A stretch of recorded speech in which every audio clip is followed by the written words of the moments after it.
Welcome to Just Breathe. I am so happy you are here today. Today, I have a really extraordinary guest to share with you that I am just so moved by the work that he has done throughout his life.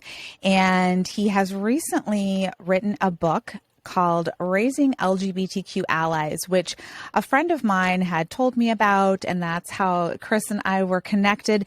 And I will tell you that this book, I am just so excited for you all to read it. It is reading for whether you are a parent of an LGBTQ child or just a parent. Every person needs to read this book because there are so many really beautiful lessons in it. But I want to tell you a little bit about Chris. Chris is a therapist, a spiritual life coach, a TEDx speaker, and the author of this amazing book, Raising LGBTQ Allies.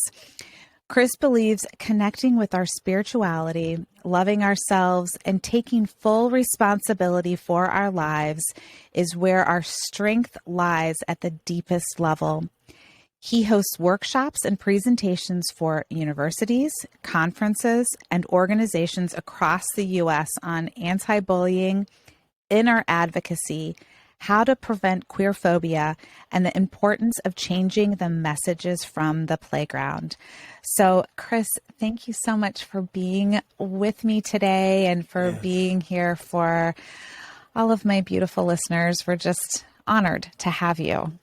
Thank you. Thank you, Heather, for having me. Thank you so much. I'm so looking forward to talking with you more.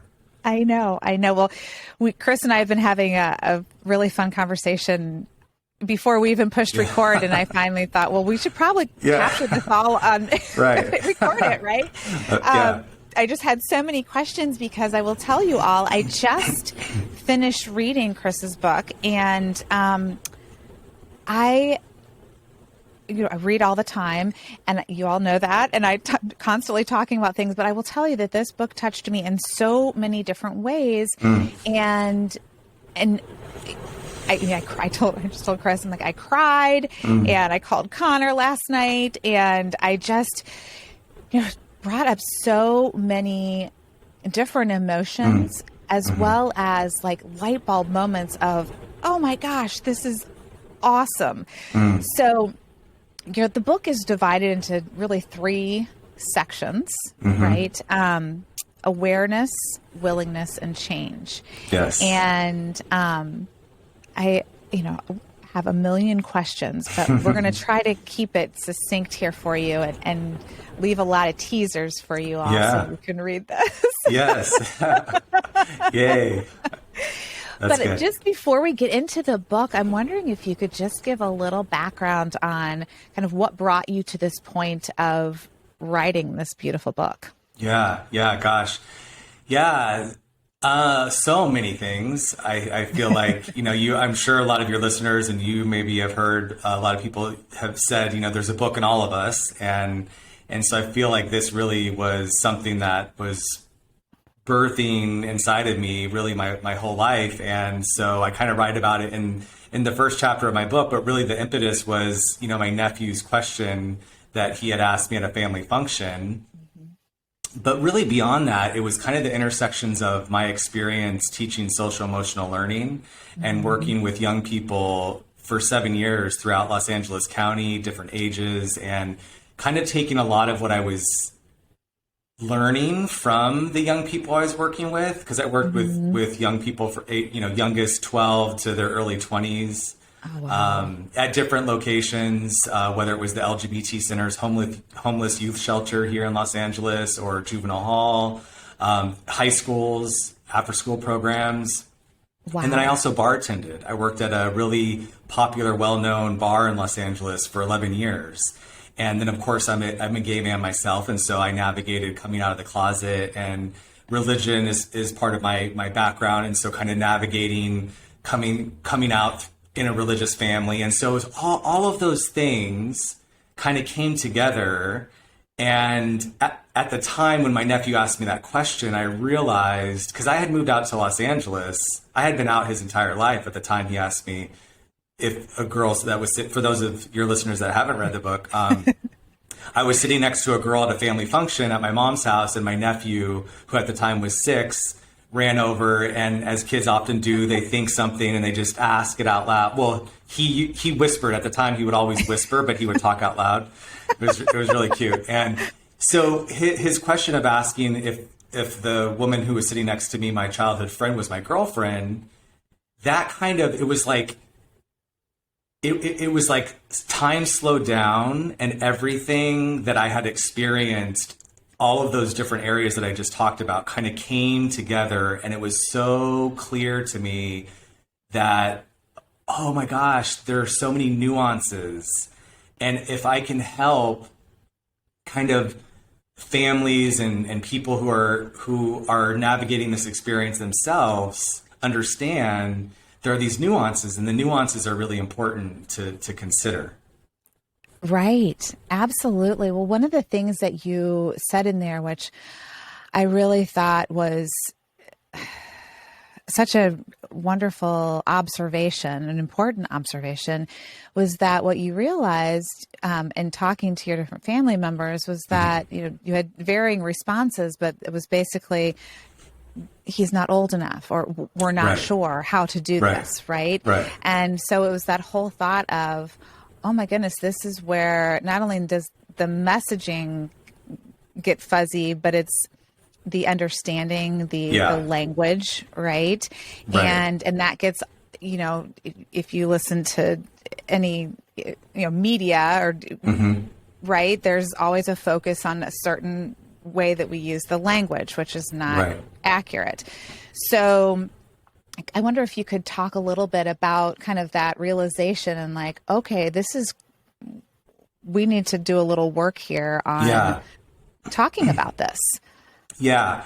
That's a really great question, because, one of the kind of through lines with my book, so the title is Raising LGBTQ Allies, and the subtitle is A Parent's Guide to Changing the Messages from the Playground. And so for your listeners, the messages from the playground is an analogy that I use to describe the subconscious beliefs that we all have about everything. And I mentioned, I taught youth, young people, social emotional learning. And so pretty much the entire kind of curriculum that we worked with was all about kind of we have our conscious awareness, and then we have these kind of programs that play in our minds that influence how we relate to the world. And especially that affects how we go to school, how we interact with people. It impacts how we view others and get along with people, bullying. And a lot of the classes I gave were about specifically bullying, and for young people to be able to feel good about who they are without those, feeling different. And that's a word that I use for your example of language. The importance of language is I would often hear certain words to describe communities, specifically the LGBTQ community, and because of heteronormativity, which we can talk about more, which is, for your listeners, if they haven't heard this word, it's the conscious or subconscious belief that we don't even realize that it's not necessarily something that you can see. It's more of an experience.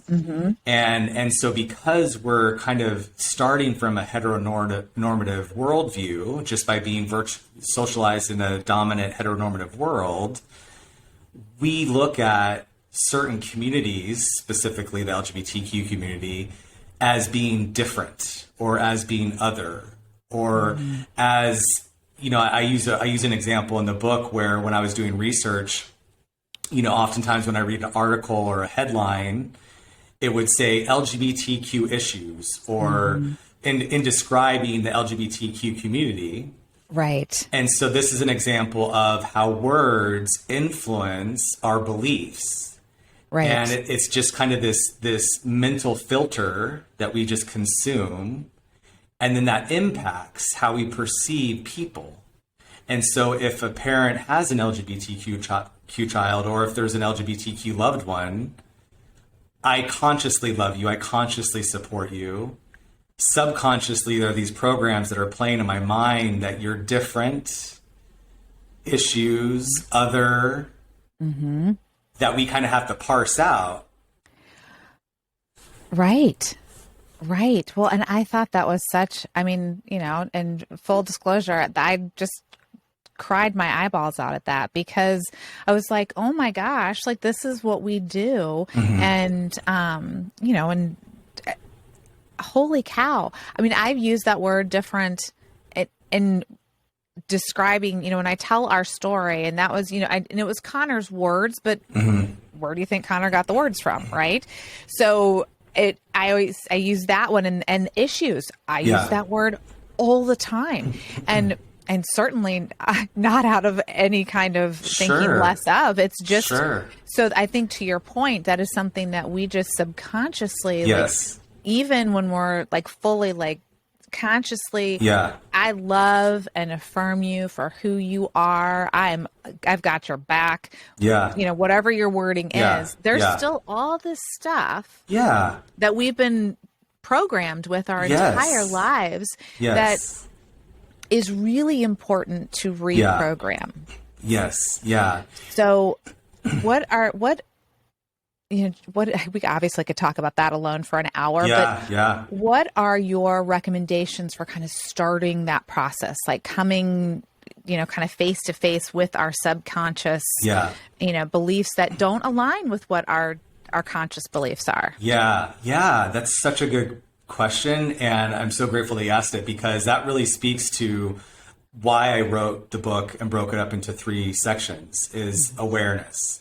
And that's really what my hope for the first section of the book was, to really, we have to get into the awareness piece. And so we have to be able to be aware, and then the willingness comes after we are aware. And then once we're willing, we can make the change. And so, really the first section of the book is I kind of break down, just, this is kind of a side note, but just the process of writing a book. When you set out to write a book, you kind of have your specific chapters that you're wanting to write about.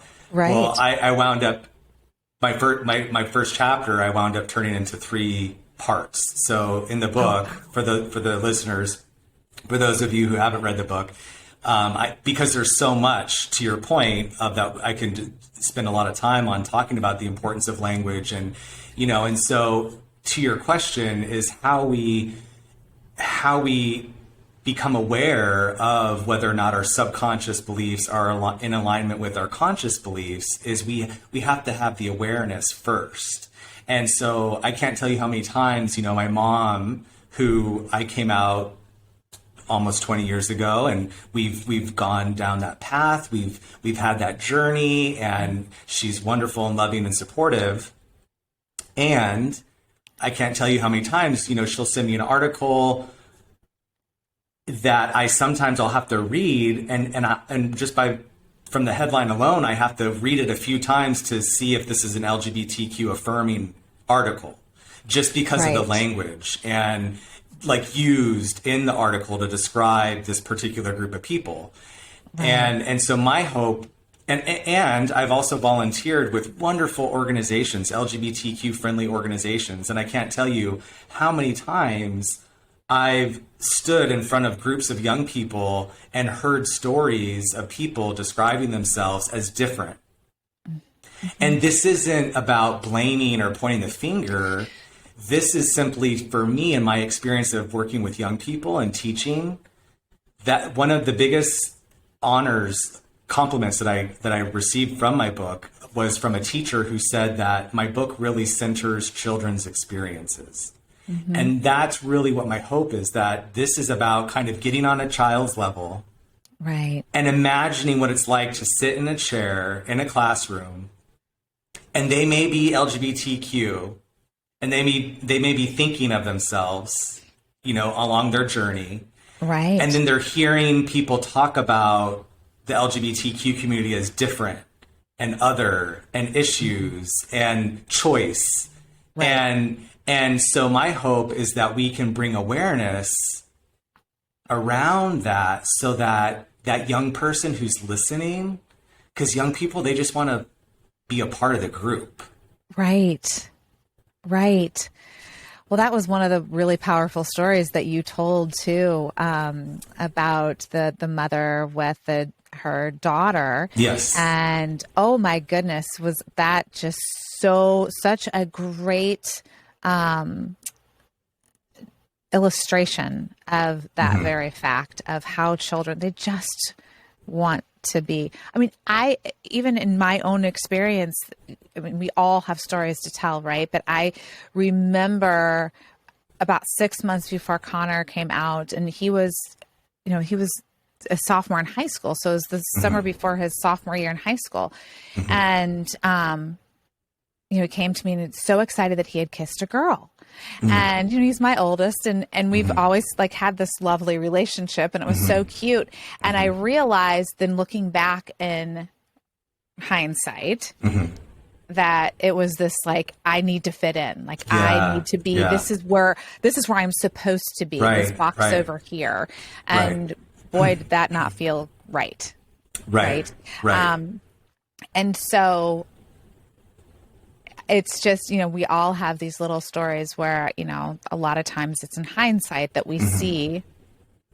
And I think part of your work and this work in general is to begin to see it as it's occurring. Yes. So we can either affirm or change that language or do what needs to be done in that moment. Right. Yeah. Yes. And if I could say too, like, I think this is really important because I think that for me, in my experience of working with people, even my own family, if I were to go back in time and when my nephew asked me the question of whether or not, my childhood friend was my girlfriend, and if I would have in that moment said that my family was homophobic, and if I would have said the next day when I talked to members of my family or friends and just started asking people, have you talked to your kids? And their response was, I don't think they're old enough, right? I want to, I just don't know what to say. If I would have said all of your responses are homophobic, that would have stopped the conversation because, and this is what I write about in the book, is that, I'm in grad school for clinical psychology. And so for your listeners, the DSM-5, I write about this. I jokingly say that I wrote myself into graduate school because I wrote this book prior to going to school. But I write extensively about the DSM-5, which is the current edition of, for therapists, mental health practitioners, it's what they use to diagnose mental health conditions. Right. And so if you have insurance and you have to have a diagnosis. Right. And exactly. So phobia is a diagnosable mental health condition that you have to meet criteria in the DSM-5 in order to receive a diagnosis. And there are specific criteria. And so using words like homophobia, transphobia, that can sometimes, there's like a mental disconnect because it's not that you have a diagnosable criteria meeting condition. Right. Where you literally sweat, you have distorted thinking, you fear, like there's literal specific criteria. Right. What we're speaking about is the subconscious beliefs, going back to the earlier point about uncovering the beliefs that we have about certain people and certain communities and so for my family, it wasn't that if I were to say you're homophobic, they would say, no, we love you, Chris. We support you. I was living in Los Angeles working for a national LGBTQ organization. Right. I didn't write about this in the book, but I was actually in Arizona visiting, giving a workshop at the Arizona Equality and Justice Conference, which is a statewide LGBTQ conference. So my family was very supportive. It's that when my nephew asked me that question, we realized they're not homophobic.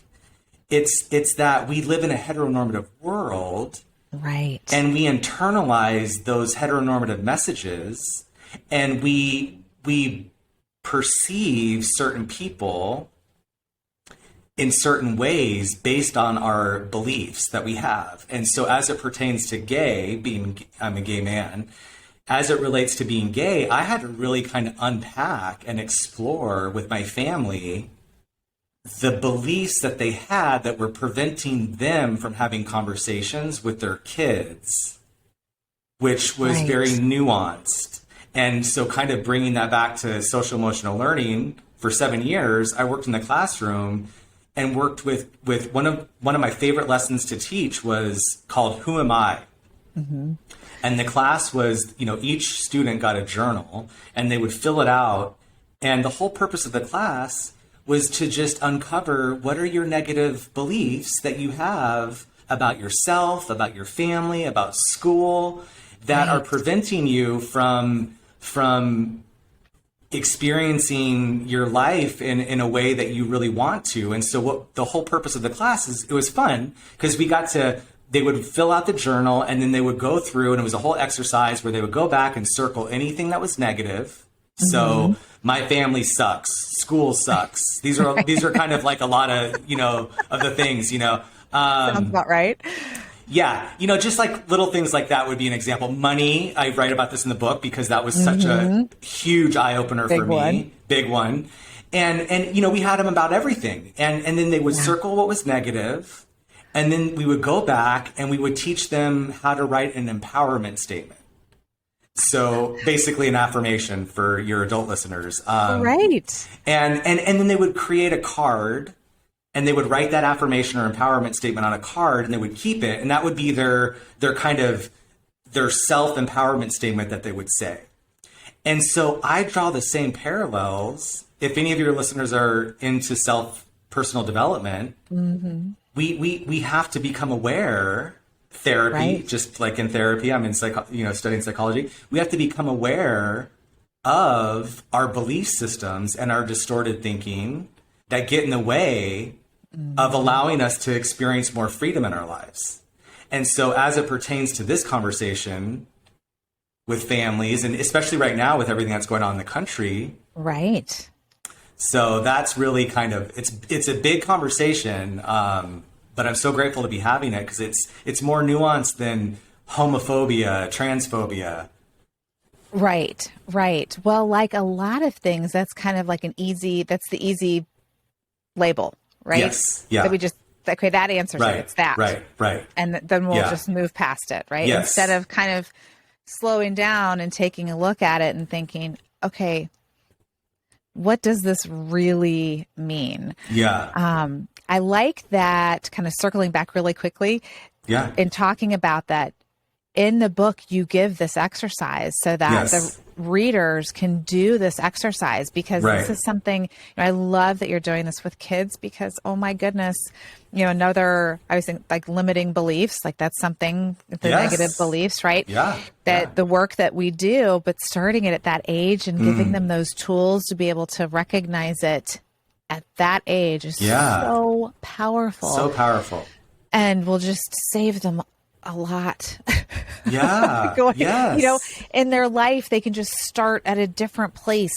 And I just love that so much. But just so everyone knows, when you read this book, you have several different exercises in there. And this is one of them that really helps, the reader kind of begin to unpack this stuff. Yeah. And it's done in such a lovely, non-shameful way.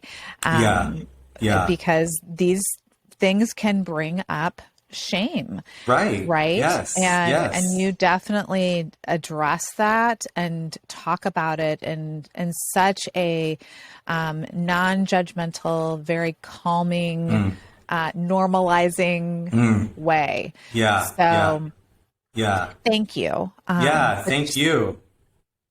Yeah, I was going to say too, thank you so much for saying that because in my experience, I remember teaching a class, I worked in juvenile hall and for 2 years. And one of the reasons I started working there is I write about this in the book, but it was there. I went there originally to help support the LGBTQ incarcerated youth because here in Los Angeles, basically if a young person was arrested and they were taken to juvenile hall and they do an intake, and so the person who's intaking the young person, if they suspect that the young person is LGBTQ, then there are different parts of the campus that are broken up at Juvenile Hall. You have the main campus, and then you have the more it's called care. They have different units for the young people who need more direct supervision. Okay. And then you have another area for the young people who are on psychotropic medications. They require more around the clock care. So you have, sure. And then you have another area for developmental youth with learning disabilities. And so there are, I think, 4 or 5 different parts of the campus that were broke at the Juvenile Hall that I used to go to teach. And what I found, and one of the reasons I went there, is that when a young person was arrested and they were thought to be LGBTQ, if they were to go on the main campus, they would get beaten up, bullied, sexually assaulted. And so so literally to save the young person, they would put them on the care unit, which I understand. It makes complete sense because safety is the number one priority. Right. That said, the care unit is for the young people, like I mentioned, who have the mental health conditions. And so just by virtue of being in that area, LGBTQ youth are just this goes to the kind of the filters that we take in.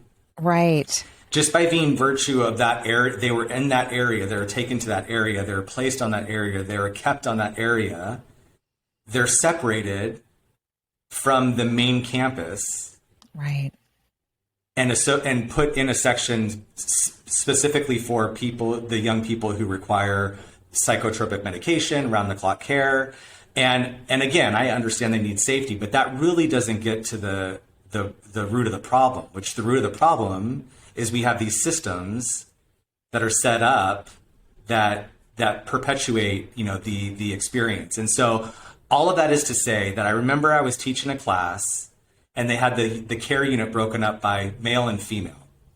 Okay. And so I was teaching a class to the boys, okay?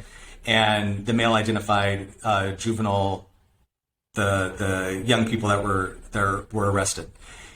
And I'll never forget because some of these young people were from gangs, some of them they had really, really difficult childhoods and lives. And I used to always say that, a young person doesn't just wake up one day and says, I'm going to go to Juvenile Hall. Right. They come from families or not families that have given them experiences that contribute to the choices that they've made. Correct. All of that is to say, I remember teaching a class.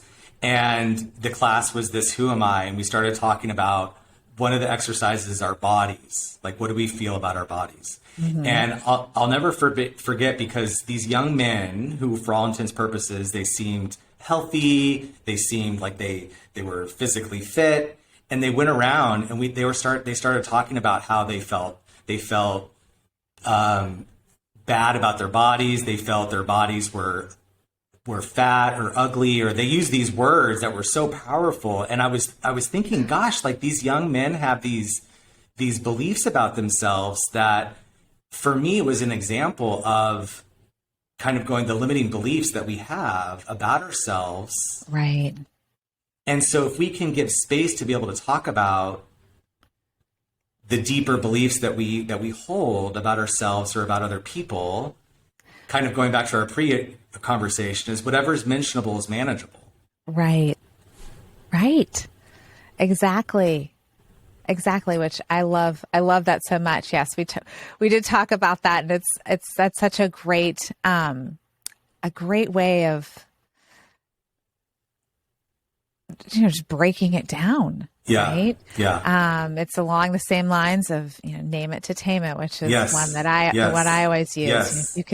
If you can give it a name, then it's figure outable, right? Right. And there's that's somebody else's thing. Right. I can't think of her name, but yes, everything is figure outable, right? Yeah. So I think that Marie is such Forleo. Yeah. Yes. That's what it is. Thank you. I can see her in my head and I couldn't think of her name. Thank you. But yes, it is all And I think especially doing that for, especially for our youth, being able to give them the language, and then the positive language, right? So they already know what their limiting beliefs or limiting language is, but then helping them kind of flip that into the empowering language is such a gift. And it's something that every human can do. And, I don't like to use the word should, but it is accessible to all of us. And I think it's something that maybe we don't realize as adults is accessible to us. Right. So as I was reading this, I was thinking, okay, I've done a lot of work on like uncovering stuff from way back. Right? Like, where did this all begin? But then there's this work right here that you're talking about that is working through those limiting beliefs. So, it's not, I identified it and I'm done. Right. It's, I've identified it and. So thank you. I mean, that's a really important thing. And you talk about, and I didn't write her name down. But the lady's book that you read that was so powerful for you. Can you remind me? Yes, absolutely. Louise Hay, You Can Heal Your Life. Yes. Yeah. It's my next one. Oh my gosh. That book, they say, books, I think that, in my experience, in my conversations, I always love talking to people about, what was that book that kind of changed your life? Or was there a book that you read that changed your life? And that book for me was one of those books that I read that really did change my life. It was like before I read the book and then after I read the book. Right. But that book really is all about the importance of uncovering our limiting beliefs that we have, and that they come in layers, and we have different stages of healing, and all of us. And my biggest hope with my book is that I truly believe that we can only take others as far as we've gone ourselves. And so for me, as an uncle, as a LGBTQ advocate, as I call myself an LGBTQ inner advocate, because I feel like in my own journey of coming out, I immediately immersed myself in LGBTQ advocacy work. What I didn't do was focus on my inner self-love and my inside. And so in my own experience of working with clients today, my youngest client is 20, my oldest client is 63. And no matter who they are, where they come from, this is what I say in the book, is that we all play on the same playground. The messages from the playground, the subconscious beliefs, the playground is our mind or our consciousness. And the messages are our subconscious beliefs. And so whether my client who's 20 or my client who's 63, they're uncovering the messages from the playground that they received about themselves and about their identity. And I hear story after story of the same. It may look different. The content may look different. Underneath, it's the same experience of I feel less than, I feel different, I feel othered. And it's also wrapped up in kind of all the different nuances of, it's like the glacier for your listeners. If they've seen the image of the glacier where you see the top of the above water, the part. And then underneath the glacier, you have all of that other part. Right. Yeah. Right.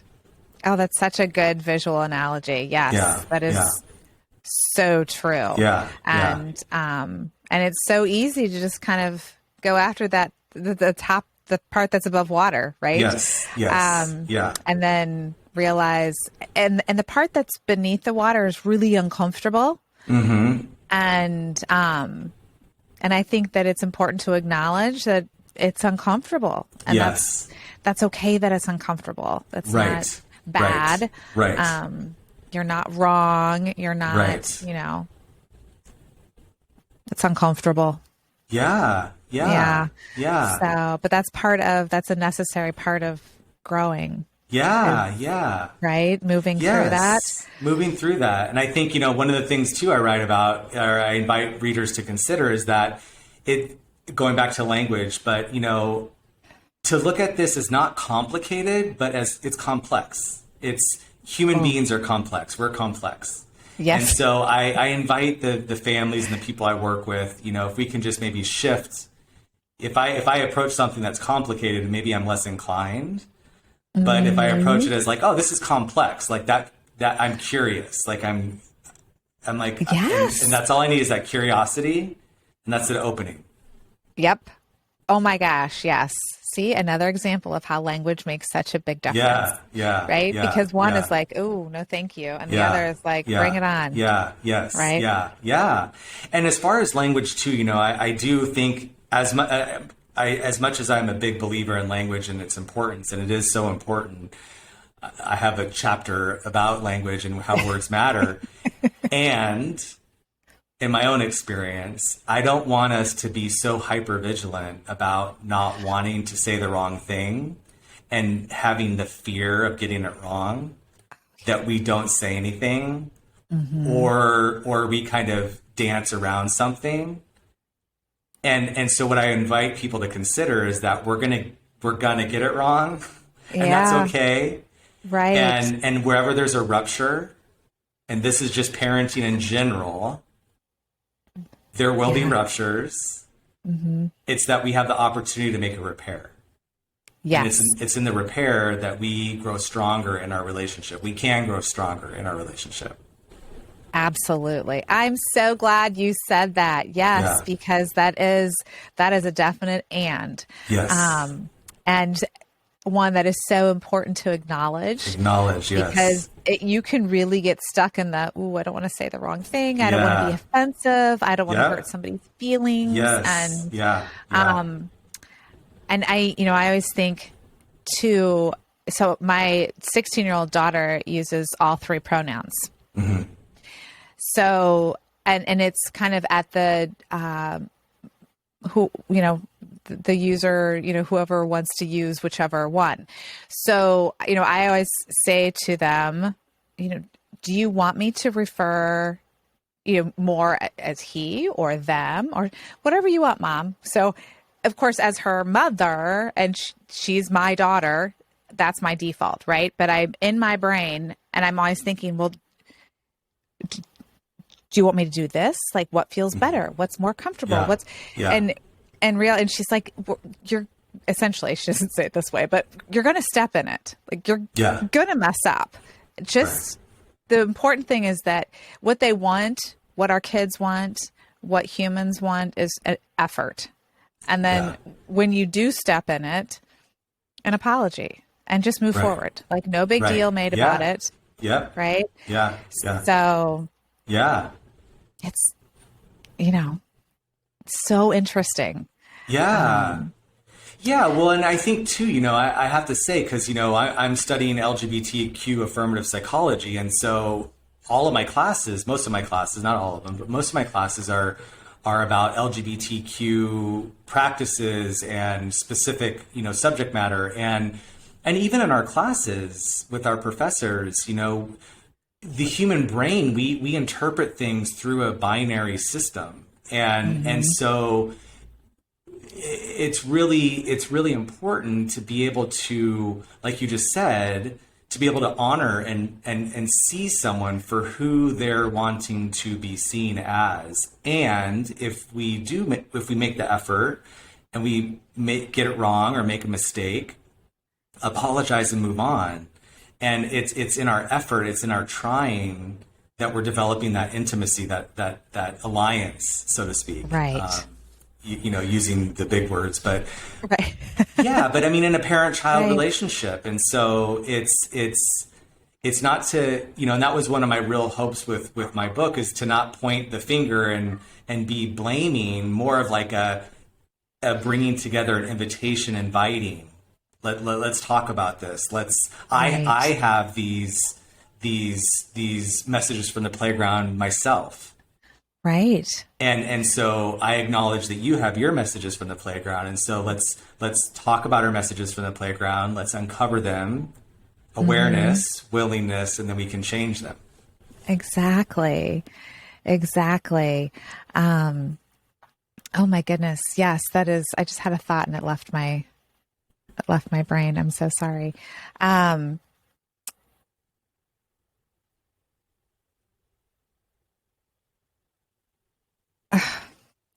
Shoot. All right. Well, I'm sure it'll pop back. I think that, I know what it was. Sorry. That's okay. That just kind of speaking back on the relationship with your children, with children in general, is that as adults, we think incorrectly that we're supposed to be perfect, which doesn't exist, right? And so it's this, I'm an adult, so I need to behave as XYZ. What, one of my lessons has been that my kids just want to see that I'm human. Yes. So when I do mess up and I apologize and I own it, and a lot of times I cry because that's what I do, because I'm a crier. But, however you handle that, like whatever who your person is, and you handle it in a very authentic way, that's all they want to see. Right. And they want to know that it's okay to mess up. Right. Yeah. Right. Yeah. So because many of us, grew up and it's just generational, but grew up with the example being perfection, quote unquote. Right. So just know that it's okay to mess up. There's a lot of beauty in that messing up. Oh, I'm sorry. It froze. Oh, did it freeze? Yeah. So, are we still frozen? No, we're good now. Okay, good. Okay, good. I'll just mark that. Okay. Sorry about that. Oh, no, that's okay. It definitely happens. We apologize and move on. Yes, exactly. Apologize and move on. We are showing you how to do this right now. Yeah. No such thing as perfection. That's right. Doesn't exist. Exactly. That was an unintentional example for everybody. Right. We are showing. This is a demonstration. Exactly. We do everything on this podcast. It's very exciting. Right. Oh my goodness. But I did want to say too that you had said your attempt was to be very gentle and inviting in your approach, and you did achieve that very much so. So when people read this book, absolutely that will be the feeling is, okay, like I'm not like, oh, bad you. Yeah. Right. It's very much of, let's all, this is a collective all, right? Because we all have our own messaging. Yeah. So really well done, because you definitely could have taken a lot of different routes with that. Yeah. So, oh my goodness. So I'm wondering, I'm looking at our time and I'm thinking, okay, I have 3 questions that I really want to ask. Okay. I think 2 might be kind of quick. So 2, and they're ones I kind of told you ahead of time, but what would be your advice for a young person coming out? And then kind of flip your advice to the parent of a young person coming out. Yeah, gosh. My advice, and I love that question. My advice to a young person coming out, and immediately when you say that, I think of myself, what I would say to myself when I was coming out. And my advice would be to remember to love myself, to remember to love yourself. I think that we don't teach kids in general how to love themselves. That even sounds kind of like woo-woo in some spaces. It's the most important thing in my experience of all the people that young people that I've worked with, no matter who they are or where they come from. There's a belief that somehow they're wrong, or when we kind of get into the work. And so my advice to a young person coming out is to love yourself, develop, to cultivate, and in the language that would be relevant for the person hearing it, to really to love themselves, to learn and to remember through this process to love themselves. Yeah. Oh, thank you. That is, I think that, there's a lot of talk about being confident, but sometimes it's a very obscure word. Yeah. Because what does that mean, really? Right. But when you say love yourself, that you understand. I think as human beings, we can connect with that so much more. Yeah. And how to do that. Yeah. Yeah. And I don't know if that's just my interpretation of the two, but just thinking of, my own personal experience and also like with my kids. Yeah. Right. Like what resonates. Yeah. Yeah. Well, I just think about myself, not to get into this whole long story, but, when I moved out to LA to work for a very large national LGBTQ organization. And it was my dream job. I had been out of the closet not very many years. I was immersed in LGBTQ advocacy work. I was really, really out there doing it outwardly. What I wasn't doing though was I wasn't loving myself, and I skipped that part. And so that created a lot of unhappiness in my life, and I made a lot of poor choices and a lot of decisions based on my lack of self-love. But no one ever told me about self-love. I didn't know what that even meant. Right. And so for me, as an LGBTQ person, as a gay man, I kind of thought that I was, I come out of the closet and I was immersed in LGBTQ advocacy work, and part of that was true, and part of it I was very out there and loving. My love was directed outward, and I feel like I could have benefited from that love, some of that love being directed inward. Right. Well, and I think to your point, it was never talked about, right? Like you weren't even aware that was something that was either available to you or a necessary part of your personal growth. Right. Because really what 20-year-old is thinking, you know what I need? I need to make a list of what I need for personal growth. Right. Or even it's funny because I have to say I'm in the mental health field, and some of the spaces that I'm in, if I even use language like self-love, like some of the people will look at me kind of with eyes glazed over, like, what does that even mean? What does that mean? Yeah. Right. And in my own experience, it's something that is so important. Well, and when you say it and talk about it, it's one of those like, well, yeah, of course. Yeah. Why don't we all know this, right? Yeah. It seems like something that it just makes so much sense. Yeah. And, working not only in this space, but really any space, right? Yeah. Just to be to have that full, complete human experience, that's a piece of it. Yeah. A very important piece. Yes. Yeah. I remember with my nieces and nephews, when they were little kids, I would have them, stand in front of a mirror and say things that they liked about themselves.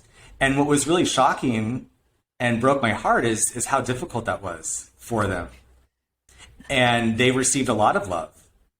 Yeah. And I think that for me, in my experience, and all the young people I worked with, saying nice things about themselves doesn't always come natural. No, it doesn't. No, it does. And to your point, it is not proportionate to the love that they're receiving from their parents necessarily. Right. It could be, right. But I think there are so many different factors that work into it that a lot of times parents aren't even aware of. Yes. Yeah. And if I could just add to that, going back to I mentioned, we can only take others as far as we've gone ourselves. Right. And my second piece to that is that if I love myself so much, especially as an LGBTQ person, I believe that we're all teachers and that we teach through our demonstration. And so if I'm demonstrating that I love myself to young people in my family, then I'm teaching them that my identity, who I am, specifically as a gay man, as a person, as a human, right, they're learning that. Yeah. From me. Exactly. Well, action is often the most powerful teacher. Yeah. Demonstration. Yeah. Right? Yeah. So bravo to you. Your nieces and nephews are so lucky to have you. Oh my goodness. Thank you. Yeah. Well, they're becoming teenagers now, so the relationship has shifted. I don't know what you're talking about. Yeah. You go from being like the greatest ever to you could not be more dumb. Literally. I'm going next week to Arizona. I'm from Arizona. I'm going next week to one of my nephew's high school graduations, which I can't even believe. But I kind of have to like squeeze time in between all the other things, right? You know, versus 5 years ago, it was like, oh, Uncle Chris is in town. Let's all, right? You know? Yeah. So it's a little different. You're going to get a high five as he goes by. I'm like, oh, okay. I can go to your high school graduation and that's where I'll see you. Okay, great. Exactly. Yes. I hope you have like a telephoto lens on your camera. Yeah. Right. Oh my goodness. Well, just that. Yes, that sounds just about right. Yeah. Yeah. But I genuinely trust and believe that we are planting seeds in the lives of the young people and the kids that I taught in class. I can't tell you how many times I taught a class in the early years that I literally thought the class didn't go well. Like I thought that was the worst class. And at the end of the year, the person who I thought I didn't reach would come up to me and like I'll never forget. And I don't want to take too much more time, but I'll never forget when I was in juvenile hall and I was working with a really challenging population. This is, they were on medication. They had to have the presence of the probation staff, probation officers. And I'll never forget, like, this young person, after the 10-week course, I literally thought that every day I was just speaking like I just was up there and they weren't listening. And this young man, as I was leaving, he looked up at me and he gave me a fist bump as I left. And the main therapist in the ward said that he hadn't interacted with any of the visitors at all ever that way. And so for me, that was a huge change, like moment that I realized that, and this goes to the purpose of my book, is that young people, they have this whole inner world that is happening and going on right now that I can't necessarily see on the outside. Right. And if I determine something based on the outside, then I'm really missing a lot. Yeah. 99.9% of it. Yeah. Yeah. Yes. Because I think that especially teenagers are even better than adults at putting up a front. Yeah. Putting something out there that is not at all reflective of what's going on in here. Right. Yeah. So, yes, that is so cool. Oh my gosh. Yeah. So we never know, right? We never know. And that's why I really hope with my book that if there's anything that people take away from it, it's talk to the young people in your life and keep having conversations and don't let what you think is happening on the outside determine what is going on the inside as far as the conversations that are taking place or not taking place. Exactly. Oh, well, that is just a lovely way to, I think, end end, but I'm wondering if we could kind of tease a little something here. One of the things that you end the book with, and I don't want to totally give it away, but it is steps on how we can build a new playground. And I found them to be extremely helpful and great points to kind of end the book and move out into the world, right? Yeah. So I'm wondering if you could just pick one. Yeah. And that's how we'll close out today. Yeah. That's really great. I think that, gosh, I like giving folks practical kind of things that they can do. It's get books, have resources available in your families, in your households. If you're a teacher, have something that includes the conversation, that invites the conversation, that invites curiosity. Because I find that in my own experience of working with young people, they really pick up on everything, and they pick up on the things that we don't talk about, and they pick up on the things that aren't in the spaces that they're in, right. And they'll notice those. And so I think books and anything that kind of is something that can invite the conversation, that can invite the curiosity. Because if kids, and this is a big, huge kind of question I get asked a lot. Well, what age is a good age to talk about, LGBTQ or what? And I always say, if a young person is asking questions, they're old enough to understand the answer. Absolutely. And so for me, that's kind of a good gauge of, and in my book, I have specific books that are broken up by age. Yes. So that would so be, I helpful. guess, maybe a easy, practical, you can do this today kind of thing. Thank you. Yeah. Yes, that's awesome. Thank you. Thank you so much. Yeah. Oh my goodness. Yeah. Well, I am so grateful that you made the time to be here today, and Thank you for having me. Share so much of yourself, and I just can't wait for everyone to read this. It's so good. I mean, when you talk about my quick aside, kind of circling back to what you said earlier, the books that changed your life. I have two. This is now my second. My first one is Susan Cottrell's Mom, I'm Gay. Oh. Have you ever read that? No. It's one that it's around religion, because that was definitely